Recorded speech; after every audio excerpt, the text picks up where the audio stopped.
That'll do. I like that. Let's see how it fits now. Oh, no problem. Perfect. What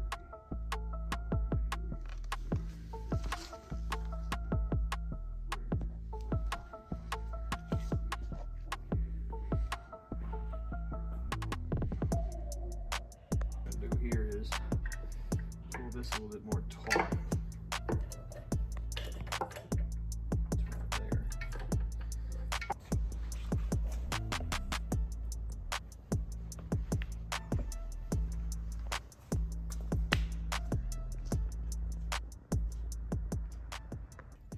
What you got there?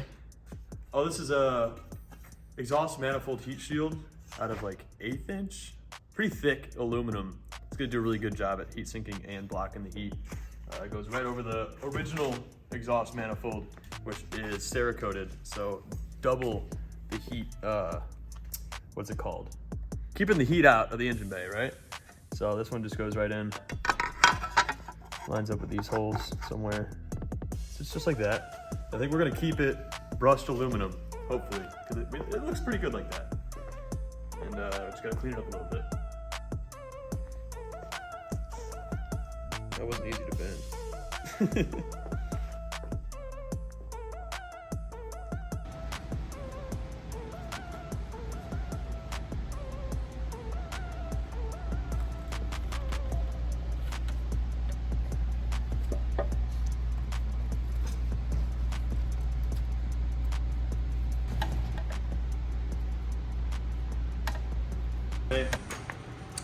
We got the turbo fitted up. You can see with the wastegate, and on the right side is the downpipe.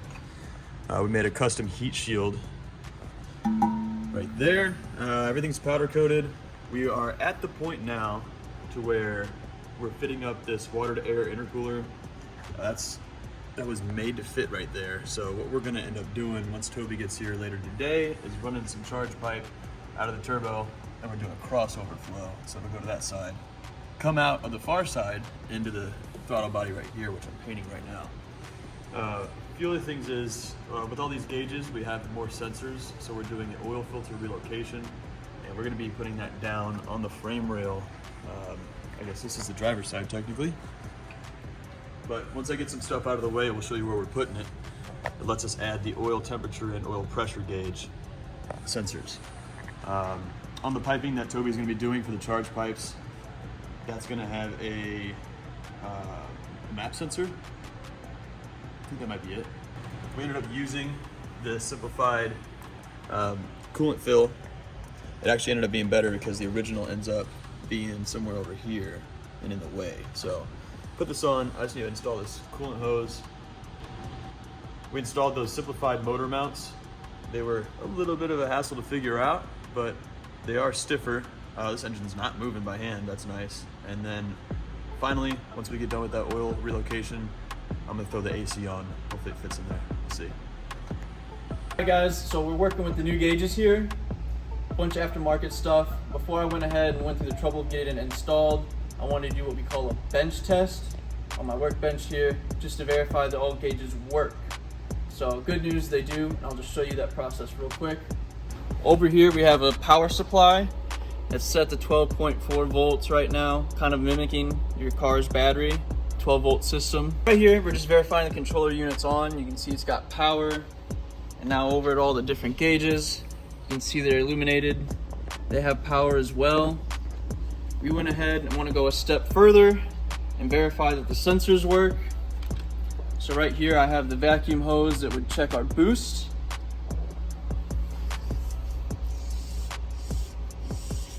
I can't create much vacuum, but you can see that it works. Right here, we have a temperature sensor. This is for our oil. For that, I just have a heat gun. As I heat up this end, you're gonna see that gauge start to climb. Give it just a second, there you go.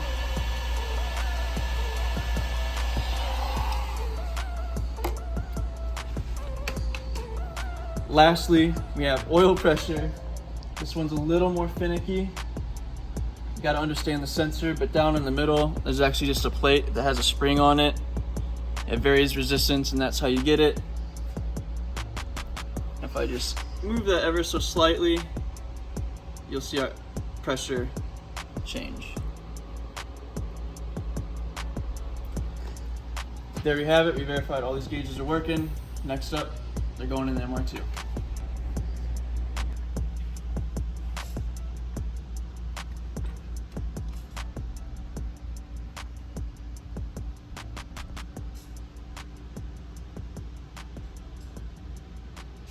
Side, I got them all hooked up and installed. You can see them inside real quick.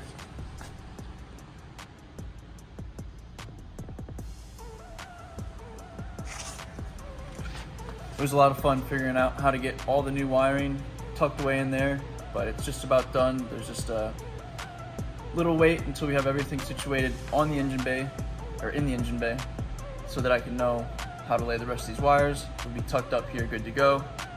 After that, we have to finish up the suspension and the exhaust, as well as finishing up the air-to-water intercooling system. We got to get the water routed up front to where we're going to have the radiator and reservoir for that. So stay tuned.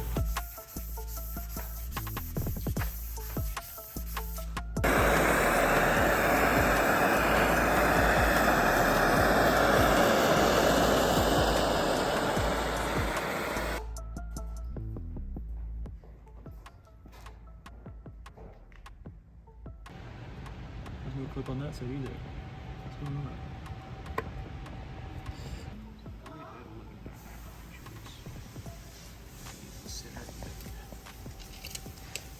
Right here I have the steering rack.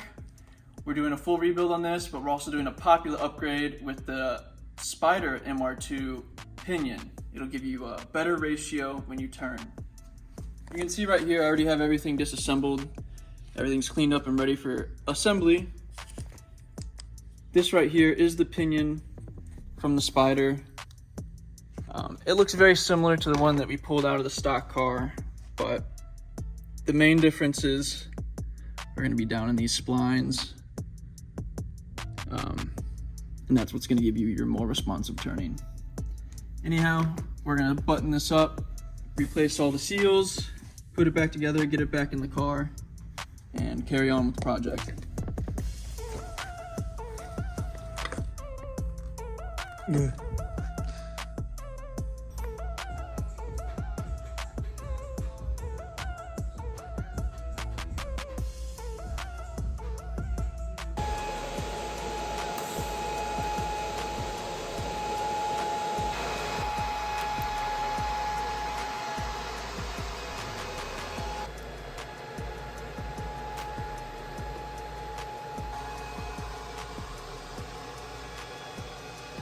All right, now we're at the front of the car where we are finishing up our air-to-water intercooler system. In my hand here is the water pump that we're using to circulate the water, and it's actually already mounted into a custom fabricated mount. I'll go ahead and show you real quick how that mounts in. It's roughly gonna go right there. The other big components in our system here are gonna be our reservoir. On top of that reservoir, you see we have a timer switch. We'll talk more about that in a second, but then behind it, we have the actual cooler itself.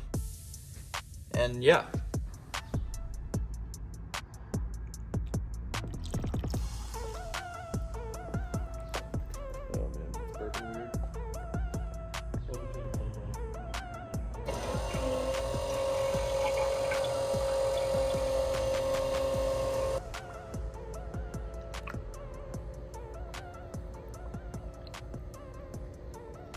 It's got the water to air intercooler system set up and finalized. If you want to come take a look real quick.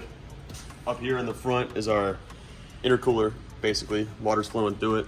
We have our water pipes coming down underneath, leading to the pump up top, one of the lines. And this pump is controlled by a relay right over here from ignition source. We tried to do a timer relay, but they all kept failing, so we're just gonna go with the good old fashioned relay.